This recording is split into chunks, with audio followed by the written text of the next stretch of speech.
Thank you, Nevada. Great to be with you. It's just an honor and a privilege to be here. Is the fashion a backup for you if the boxing thing doesn't work out?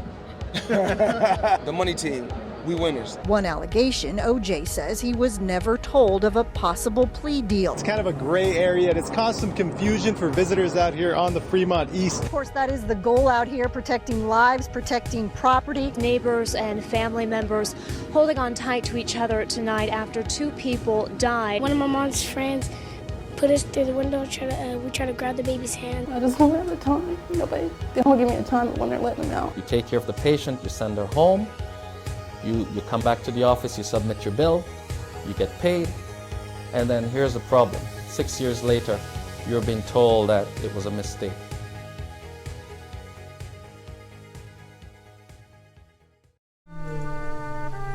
All the usual Memorial Day sights at this park, from the salutes, colors, ho, to the songs. First to fight for right and freedom. A time to come together and remember the service of men and women whose age will one day sweep them from our midst. Most seated tightly together in the crowd, but some preferring to pray privately at a distance. Meet Tom Dalton, not one to draw attention to himself. He stands in the back. Before he combed gray hair, Tom Dalton was a soldier in Vietnam in the 1960s. He comes to memorials like these and waits for the crowd to thin out before quietly kneeling to offer a prayer and a song.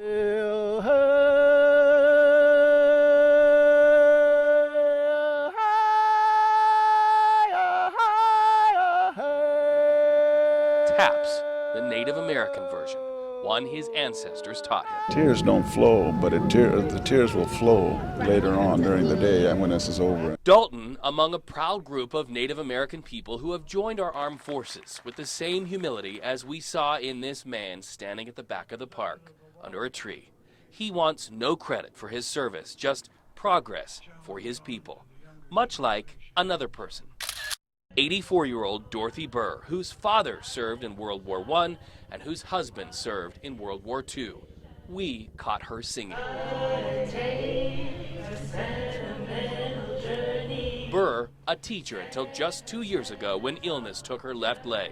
She comes to this spot for the same reasons, melancholy at missing those lost. You miss him? Oh yeah, I do. And I really miss him today.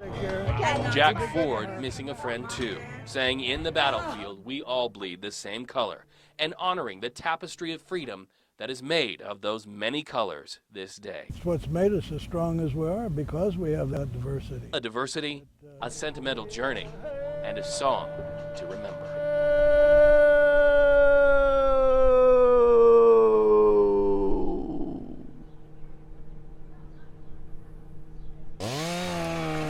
They move with absolute precision, charging up a mountain that was never meant to be tamed. Fire is in steep canyon with light brush. Be aware of rolling rocks and debris. Weather's sunny. Firefighters with the Nevada Division of Forestry preparing for what's expected to be a hot, dry season. This training exercise as close to the real thing as possible. I've been on a couple of fires, and it's at first it's a little scaring, and it's overwhelming. But we trust our crew bosses, to protect us and to make sure nothing happens to us. We can't show you her face or use her name. Like most of the firefighters here today, she is an inmate with the Nevada Department of Prisons. Non-violent offenders earning meritorious time and helping their state in the process. I want to be on these crews for the experience. It gives a lot of pleasure when you go out and fight a fire, and after it's done, you get a lot of self-worth. We're kind of like in the hidden secret for the state of Nevada. Tim Faust is camp area supervisor, who says NDF can mobilize as many as 900 inmates in just 12 hours, fighting fires or helping out during floods. Remember that 6.0 earthquake in Wells, Nevada 5 years ago? They were there too. Sometimes for these inmates, it's like the light bulb sometimes actually turns on to them, because now they're experiencing something out of that criminal element. And they're learning something. We're teaching them a trade. As you might expect, these winds are a bit of a problem for firefighters. We are in red flag conditions today up here on the mountain, but this is something they will encounter on an actual fire scene and something they have to get used to. And they do, adapting to terrain foreign to many of their city-dwelling pre-arrest lives.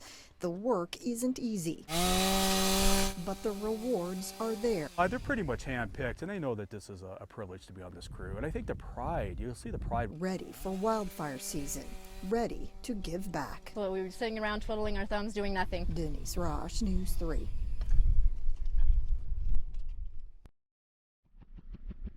We impacted the earth from 150 feet at 120 knots.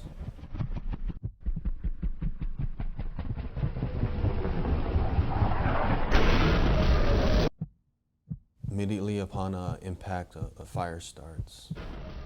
I know we're surrounded by the enemy. I can't see my pilot or my co-pilot very well, but I know they're not moving. I would later learn that I broke my ankle in 2 spots. I fractured my femur, broke my hip, tailbone, broke my back in 5 spots, 4 broken ribs, broken sternum, collarbone in my jaw, had a minor brain injury, punctured my lung. My seat had broken and a piece of it had punctured my upper left hamstring. And about 30 minutes afterwards, the fire had reached my legs and I was starting to burn. And I'm just waiting to die. And I'm waiting to go with my brothers to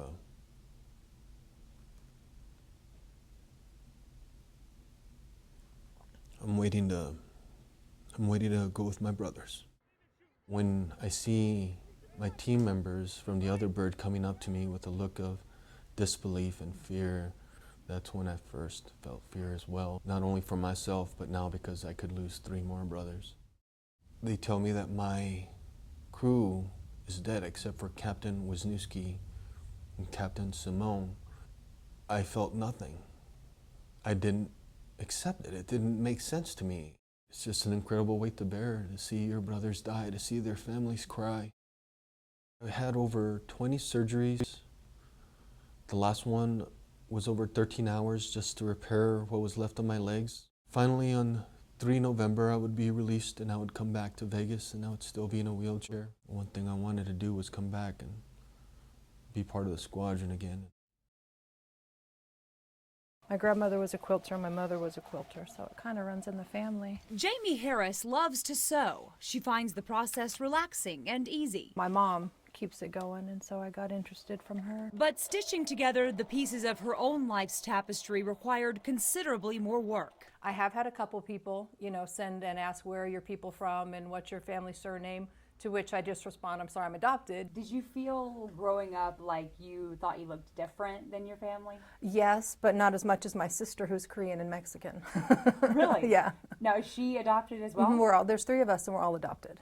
Wow, what a great family. Yeah, it's crazy. And then there's foster kids also that, we still are in contact with and we call them sisters. So quite a big family. It sounds like you came from a really loving home. Oh yeah, my parents were awesome. I lucked out. As lucky as she was, Jamie says a nagging ache urged her to find out exactly where she came from and how she fits into the world, like a puzzle piece searching for its place in a scattered scene. Last year, she decided to take her search to the next level, DNA.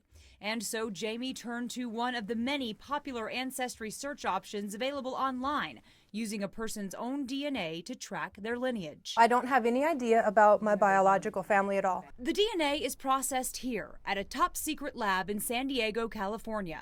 The facility is used by Ancestry.com, among other agencies, to process tens of thousands of DNA kits every month. Right now we have about 125,000 people that have taken the test.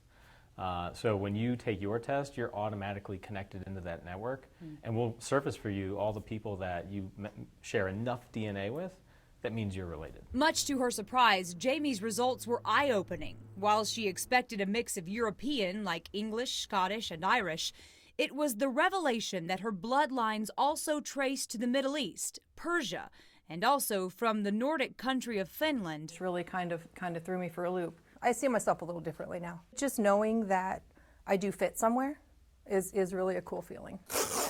Across town, Darcy Waterhouse's journey is just beginning. I've been told I have a lot of Scottish, a lot of English, French, German, multitude of other things. So some of those I'm sure I've forgotten and would like to find those. Darcy spent months doing his own research, even tracking down his great uncle and reuniting with him in Canada.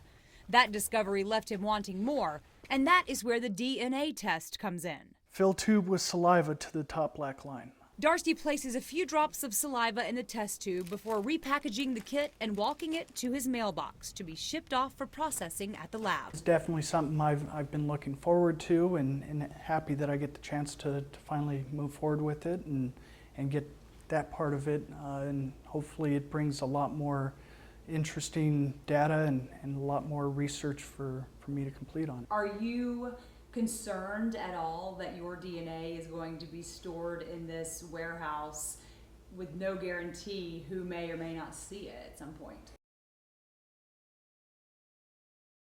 Extremely dry vegetation and a tiny community, Trout Canyon, dangerously close.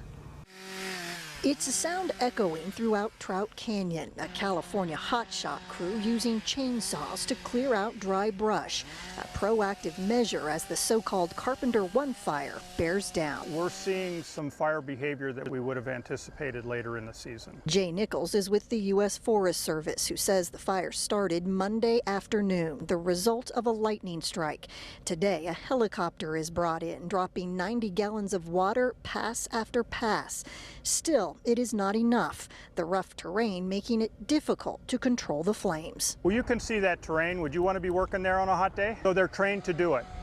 But what we're doing now is we're going indirect, and we're by providing for the safety of the firefighters and the community, we're going to start by reinforcing the fuel break around this community. The good news, so far evacuations have not been necessary, although one resident of Trout Canyon who did not want to go on camera tells me it's been tense, hoping her home will be spared. Here you can see this is all freshly cut. Those crews up on the mountain cutting a path around the entire community, creating a better barrier between the homes and potential fire spread.